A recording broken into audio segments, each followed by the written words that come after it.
Now let's tackle vigenere. The to-dos are going to be as follows: getting the key from the user from the command line, getting the plain text, prompting for that, enciphering that plain text, and then finally printing the ciphertext back to the user. The key is going to be in the command line argument, and we can access it as follows, using the argv array. In C, we simply called argv index 1, and in Python, we'll have to add in a system.argv for that. Then you'll also want to check to make sure that your key is comprised of all letters, all alphabetic. So use the isAlpha function here to check for that.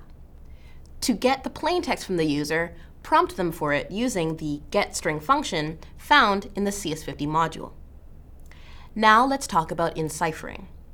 If I wanted to iterate over all of the letters in my name, printing those, then I could store my name in a variable name, and then I would execute the for loop as follows: for C in name print C.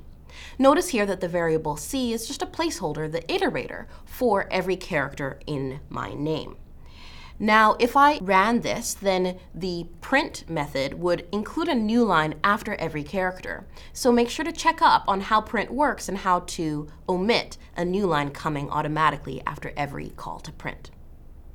All right, so now that we know at the most basic level how to iterate over our plain text, let's look at the formula for vigenere, where we have the ith letter of the plain text shifted by the jth letter of the key, and all of that is moduloed by 26, and that gives you the ith letter of our ciphertext.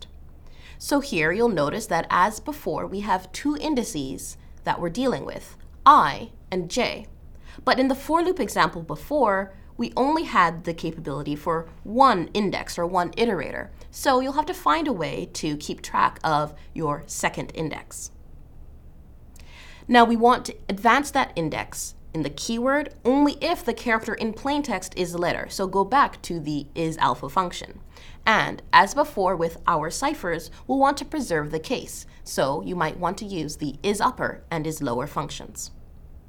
Finally, you'll want to implement alphabetical wraparound. I'll give you a hint to check out these two functions, and in combination with the formula from before, figure out how to go back and forth between ASCII values and alphabetical indices to make sure that you wrap around the alphabet correctly.